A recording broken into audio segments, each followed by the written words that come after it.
नमस्ते, मी सहाय्यक पोलीस निरीक्षक दिलीप ढेरे, बार्शी तालुका police station.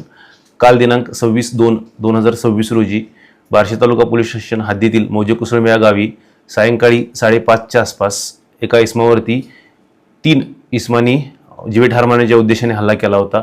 त्या गुन्ह्याच्या तपासाच्या अनुषंगाने आम्ही 2 पथके तयार करून वेगवेगळ्या ठिकाणी तपासकामी पाठवले होते.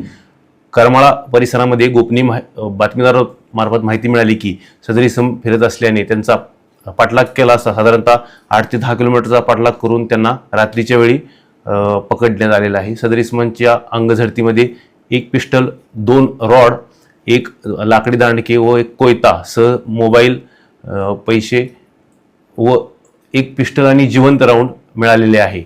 त्यांना आज रोजी अटक करून माननीय न्यायालयासमोर हजर केले असता माननीय न्यायालयाने त्यांना 2 मार्चपर्यंत पोलीस कोठडी दिलेली आहे. पुढील तपास वरिष्ठांच्या मार्गदर्शनाखाली सुरू आहे.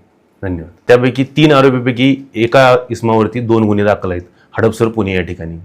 माननीय पोलीस अधीक्षक सो अतुल कुलकर्णी, अप्पर पोलीस अधीक्षक सो यावलकर सर, DYSP बार्शी विभाग सायकर सो यांच्या मार्गदर्शनाखाली PSI वळसने, ASI गवळी, हवालदार मंगरुळे, कॉन्स्टेबल दासरे, बोंदर, हवालदार केकान इथे लोक स्टाफ होता माझ्यासोबत.